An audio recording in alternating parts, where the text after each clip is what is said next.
Welcome back, everybody. Today we are going to be doing a boxing video on this 1962 Gibson 120T. The previous video you guys seen of this, I was basically going over the condition of it and the year and if there was anything wrong. And then I posted it up for sale on Reverb and eBay. Well, it has since sold on Reverb, so now we are going to package this up and get it off to the new owner. But before I did that, I go ahead and quickly reiterate what we got here. Again, this is a 1962 120T. The reason that I know it is a 1962 is from the pot codes underneath the pick guard. Everything on this is original, so there's no doubt that the pot codes are correct. 1962. The pick guard is completely intact. There is no chips, breaks, nothing missing, no cracks. You do have your typical lacquer finish checking, which on this guitar it is extremely hard to see because it runs with all the wood grain, so it kind of camouflages itself. It doesn't look bad at all though. I actually love when it does that. But this is a super clean example of a Gibson 120T. Most of the ones that I see out there on Reverb and eBay, they're asking a whole lot more than what I sold this for. $500–600 and more than what I sold this one for. And this is a perfect example. Most of them have chips and chunks missing all around the edge of the headstock. Usually chips and dings around the edge here. The pick guards are always missing something or have cracks in them. The bridges are in terrible shape. So this isn't an exceptional piece, and whoever purchased this is going to really enjoy it. So let's go ahead and get this boxed up.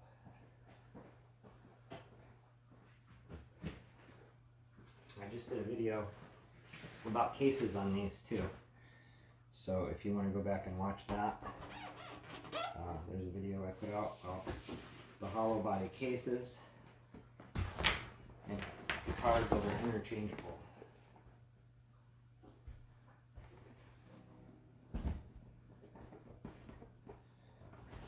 So now normally in a hard case I would wrap this in this kind of foam and stick it back in the case. But this case here is exceptionally well, and I mean it's got like a really hard styrofoam in it, like wood feels as far as the stiffness goes, but it's just a styrofoam, and it's got a really plush lining in it. I am going to stick some padding here around the neck so it doesn't jostle too much. So let me find some bubble wrap for that.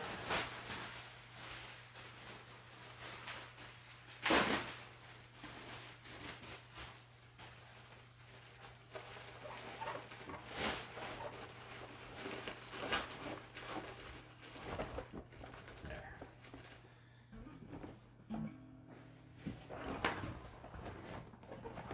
Oh, I almost forgot. Gotta detune it.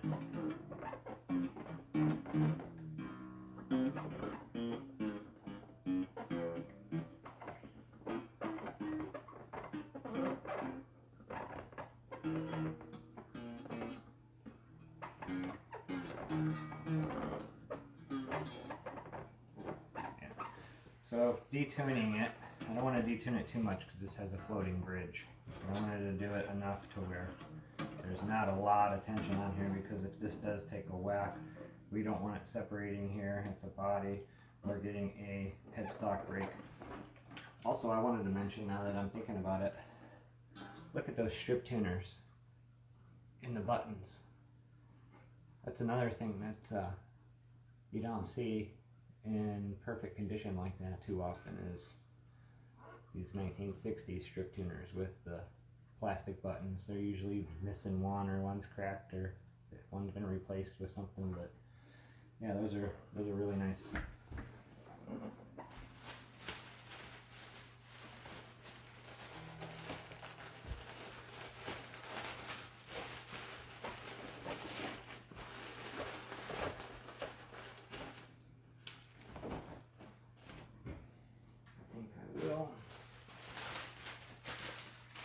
Just for extra measures,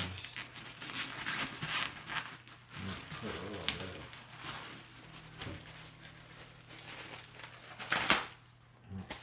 I need scissors. There we go. So, you guys can't read my mind. What I'm thinking about here is trying to get some sort of cushion in between the strings and the bridge here, just in case it does take a whack. Has a little bit of cushion there.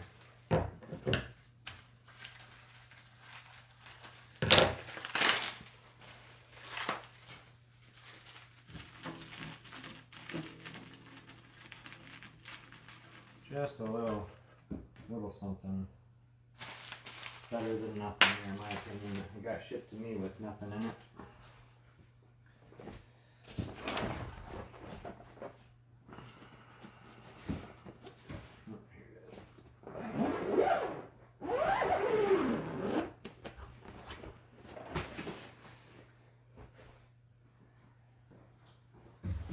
Okay, now since we are shipping a hollow body, and they're extremely fragile, I went ahead and got an oversized box that, even though this has got a nice big giant padded case around it, I still want a lot around the guitar. That way if it takes a hit, a poke, or anything like that, it's not going to smush the guitar, because even though that's in a case, it's hollow. It's going to smash if it gets hit.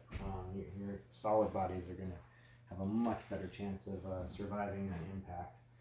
So anyways, I've already got a pillow of bubble wrap down in the bottom, 3 layers thick.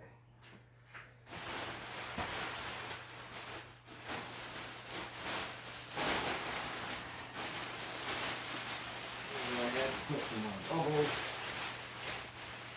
pillows I should say, in here.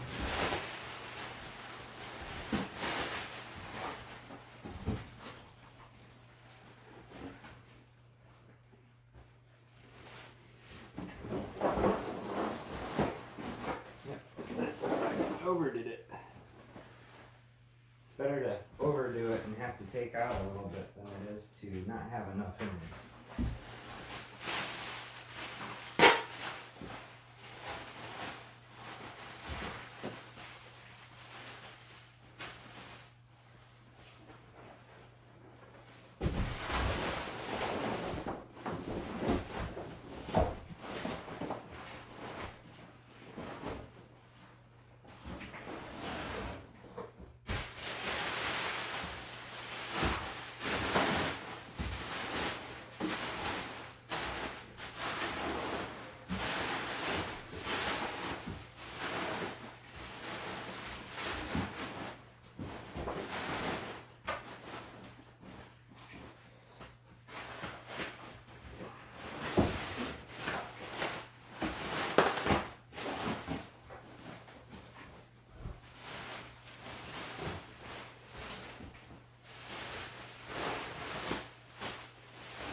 Alright, even though it was sold on Reverb, we're going to go and use our eBay tape up.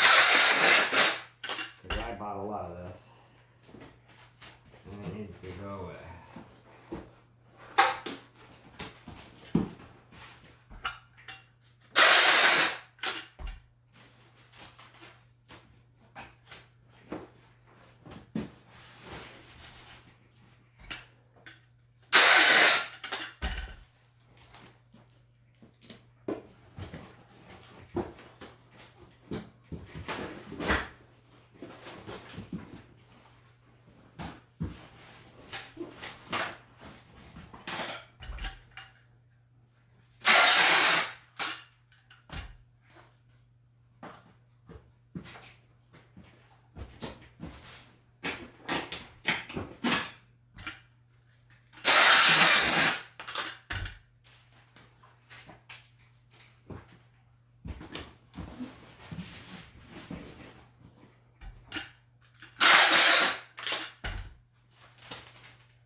Really, I hate this eBay tape. It is shit. They should be sued for making it this cheap. You gotta use a half a roll. The tape's on there, look, it just rolls up. It's so cheap. I mean, I literally use just about a whole roll of tape every time I pack up a guitar. So I don't recommend the eBay tape. It's so thin that you gotta use 3 times as much of it. Basically all it's good for is a stupid label on it.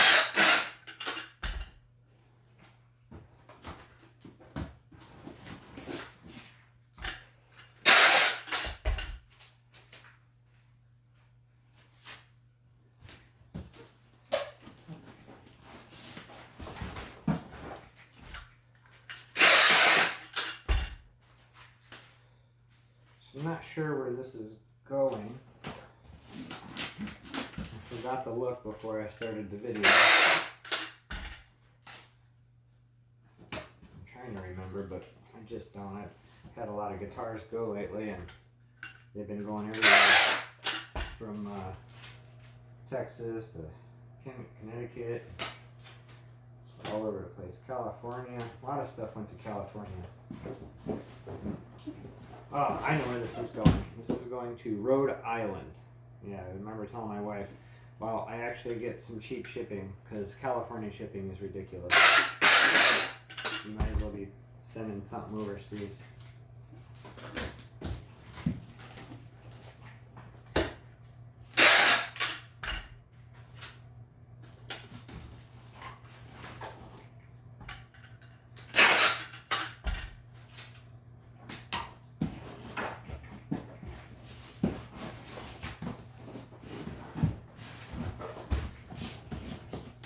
I gotta make sure I cover all the priority mail stuff. It's gonna go UPS, but I don't like to have the other company's stuff on there if I don't have to.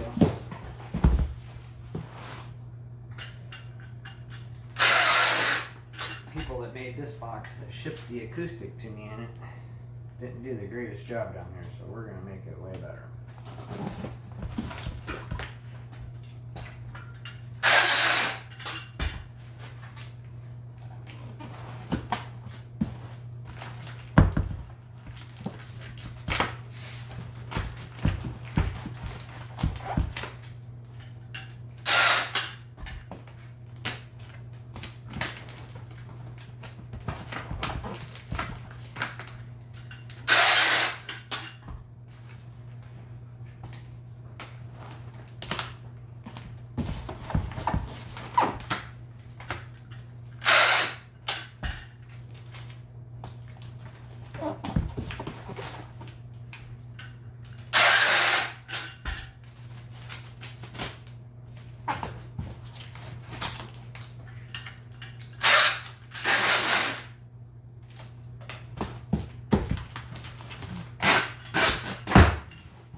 I always over tape everything too, so I like to protect it as much as possible. When I ship stuff out, I try to do better than the person that sent it to me. I always treat everything like it's mine. Like, when you get it, I want you to get it the way I would expect to get it.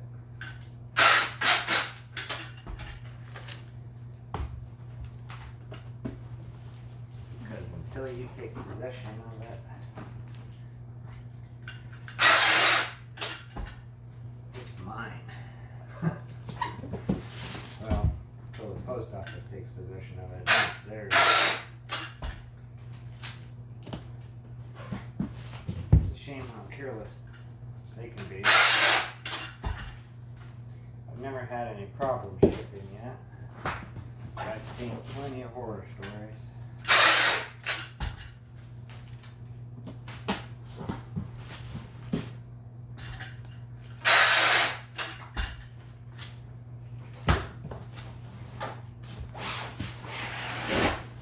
Okay, so there we go. All I gotta do is print our shipping label, and that's ready to go. I've got several more guitars in people's carts right now, so hopefully they'll go soon and we'll make some more boxing videos. Sorry if the boxing video is really boring. I'm doing it just to protect myself, so there it is. You get a little bit of information on it. I'm not that knowledgeable about it, but I told you what I do know. So thanks for watching. Keep an eye out. We're going to have more things going on. I didn't expect to do this morning. I was going to do something else, but I'm going to be doing that here very shortly. So keep your eyes open. We're going to have a lot more stuff coming.